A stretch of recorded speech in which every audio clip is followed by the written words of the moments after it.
Okay, so turning my weaknesses into strengths that work for you doesn't necessarily work for everyone else in my life, but it works out pretty well in my business life. So the first thing I would like to talk about is the fact that as an ADHD person, I need stimulation all the time. So that is what I'm constantly looking for.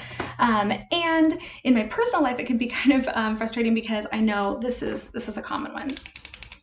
I just find myself clicking pens all the time, fidgeting with my earrings, kicking my feet around. I have like vocal stimming that I do a lot, so a lot of times I'll just randomly start singing or talking to myself.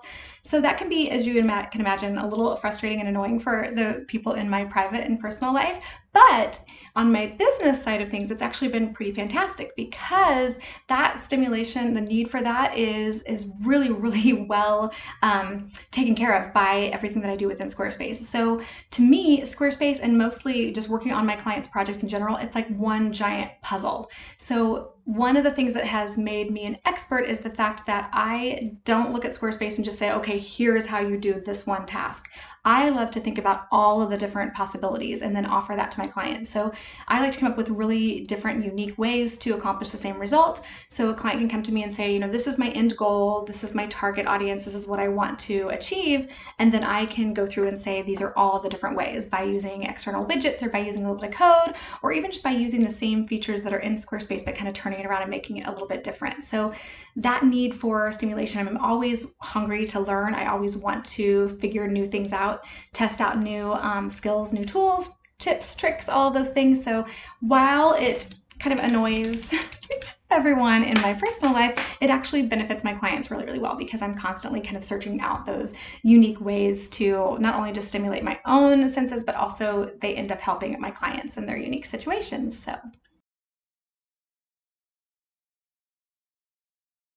okay, as someone with ADHD, I love to learn. I think you already kind of know that from the last video, but I love to soak up knowledge.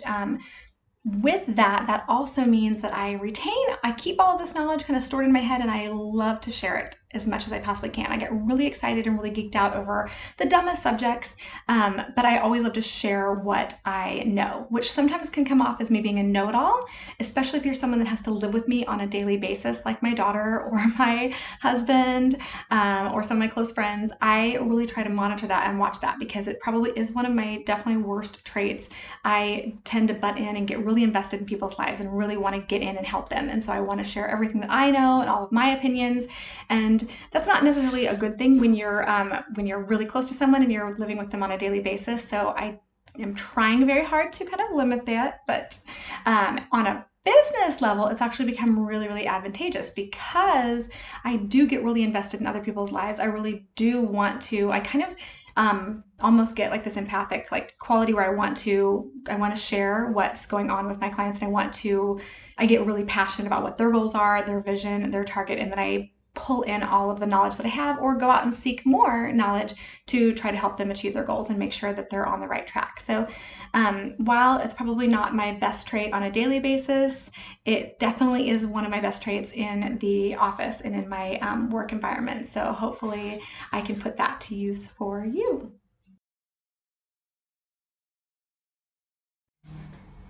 Okay, so hyperfixation is a doozy. Hyperfixation is basically when someone who has ADHD, we get, like I said before, we get very interested in a subject and then we will go down these deep, deep dive rabbit holes. If you've heard of flow before, so flow is kind of this idyllic state that people want to get into. Flow is when you are doing something that is something that's interesting you, it's challenging you, but it's not so challenging that it's making it frustrating or upsetting for you. And that's a state that people really like try to work towards getting into. It's kind of a learned skill for most normal people, but for people that are neurodivergent, our brains work a little bit differently, and for us it's really easy to get into flow. So we can slip into this kind of almost hypnotic state where we are super hyper fixated on a subject or a task that we're doing and lose all track of time. Hyperfixation can be really bad on a personal side of things because it can mean that I am so in tune with whatever it is that I'm working on that I forget to take care of my own needs, like going to the restroom or eating something or getting up and stretching. It can also affect my interpersonal relationships because oftentimes I am so so focused on something that I don't even hear what's going on around me. So I'm not hearing people talk to me, or I might mask and pretend like I'm listening, but I'm really not absorbing that information. So I don't retain it and forget that we even had a conversation, I guess. So that can be very bad on a personal level, but on a professional level, so flow is that ideal state that we want to get to. Hyperfixation is very similar to that, except that it can become negative because you're not aware of how deep you're into something, and you kind of ignore those interpersonal needs or your own personal needs. But with my situation, it's been fantastic because I have learned how to turn my hyperfixation into hyperfocus. So hyperfocus is very much flow. That's basically what it is. And because I'm aware of it, I can very easily turn that on and off. So I can go in and out of hyperfocus, out of flow pretty easily. And it's become a skill that I've mastered. And I love that because I do know that so many people try really hard to learn to get into flow and to kind of get themselves there and stay there. And it's just something that comes a lot more naturally to me because of my neurospicy brain. So how that helps you is that basically that's sort of why I came up with the Jen for a Day situation, because now I can take an entire day and completely focus on my clients' needs. So whether that be that we're building an entire website, obviously I can't do like this massive, huge website, but a 5-page website, something pretty, much more like the Squarespace Essentials package, or a scrolling website plus your kind of beginning marketing campaign. I mean, there's just a lot that we can accomplish.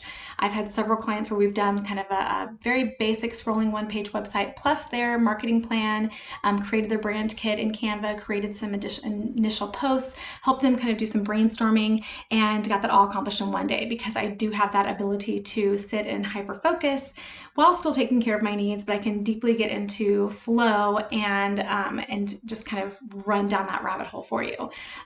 So making the most of my time in one day with you, or even if it is an hour-long session or a 90-minute session, that's a little bit differently because I'm not necessarily hyper-focused or in flow because I'm actually engaging with you. But still, because of the experience that I've had being in the back of Squarespace websites, so many of them, and having that experience, I can work very quickly to show you all the options that you have available to you, and then you get to provide immediate feedback. So whatever it is that we're working on, whether it's your to-do list task that I need to get done for you, or if you are looking for some design help or structure help or a way to kind of implement something unique and different into your website, that I can still make the most of our time together, even though it's not necessarily the flow situation. It is just because of the repetitive tasks that I've done in there already and my back-end knowledge. So we can definitely, no matter which way we're looking at it, make the most of our time together. And for me, it's just a much better fit to do things that way. I find that I am a lot more fulfilled. I feel like my clients are much happier because they're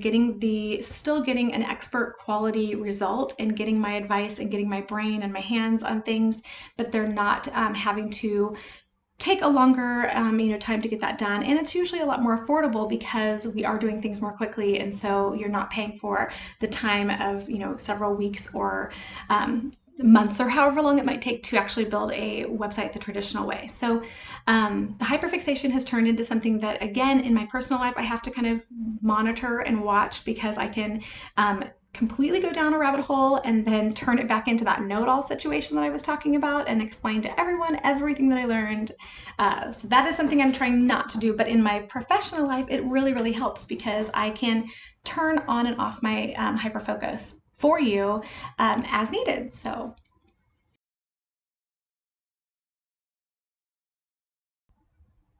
okay, so now you know about my worst traits and how they can benefit you, but now let me kind of explain how this transition took place. So basically, I was on a podcast with my friend Omari, and I knew that I was struggling with doing the traditional website design process. It's very hard for me to have, clients that are taking 3, 4, 5 months to get something done. As a person with ADHD, I tend to lose interest really quickly and easily. I love working on projects. I get so excited about it in the beginning, but then if I have clients that are taking a long time and dragging their feet, it's really hard for me to kind of maintain that intensity and that level of passion that I do in the beginning. So I had been talking to him about how how it had been so much more enjoyable for me to do coaching calls and help people through that. Also, even I had done a few Jen for a days, and I just really loved that process because I felt like I could help people. I could also charge a little bit less because we were getting things done, pretty quickly, and it wasn't taking up quite as much of my time, which was very beneficial to my clients. But in the middle of, kind of talking about this, Omari just said something that was like an aha moment. He said, "So it sounds like you've taken your weakness," which really it was. I really at that time felt like my ADHD was such a weakness and it was holding me back. But he said, "Sounds like you took your weakness and you turned it into your superpower," because now I've been able to kind of rein that in. And rather than looking at it as like, oh, I'm not very good at doing long, drawn out projects. Well, guess what? My ADHD makes me actually really, really good at focusing intently on something, getting it done very quickly. My organizational skills are actually fantastic during these like short bursts of time, and it's been really, really fantastic. So he's right. I did discover how to turn that weakness into a superpower, and I absolutely love it. Love that insight, and I really love being able to help other people discover that too, because I do feel like there are so many people that have ADHD that it's such a stigma that like, oh, you're always going to be disorganized. You're always going to be, you kind of wake up every day and you're like, oh, so frustrated with myself for not getting these impossible tasks done or whatever it might be. But if you find a way that works for you, that you can be successful and you can help other people and you can do what you love and you're passionate about it, then it's such a win-win for everyone. And that's basically what I'm doing by offering the Jen for a day, Jen for an hour, doing my my training pieces where I actually am kind of breaking it into smaller chunks where I can actually train my both designers and clients alike on different aspects of the Squarespace as well as internet marketing in general. It's been really, really beneficial, I think, for my clients as well, because you don't feel overwhelmed all at once. So you can start your website. I can do a lot of times like a smaller scrolling one-page website, honestly, in like a 90-minute Zoom session, because when you've been working on 1,000 Squarespace websites, you really kind of know the back end of it pretty quickly. You can work through things and get immediate feedback from the client when we're on a Zoom call and really get so much more done than you'd ever realize during that time. But then my client can always come back to me when they're ready to grow. So if they want to add email marketing campaigns later, or they want to dive deeper into SEO, it's not quite so overwhelming to have everything hit you all at once. You can break it into like smaller, more manageable chunks of time when you work together by a Zoom session. So it's actually been kind of a really great win-win, and could not be happier. So if this sounds like it's a great fit for you, and you are someone that wants to get something done, quickly, but still have it be beautiful and powerful and have someone that is an expert and that has that deep dive knowledge of the platform and internet marketing, then we'd be a really great fit. If you're someone that kind of thinks you want to take your time, would love to have more of the longer process, then I can absolutely refer you to some other people, not only on my team, but also other experts that I'm friends with if you would rather go that route. So just let me know either way, and have a fantastic day.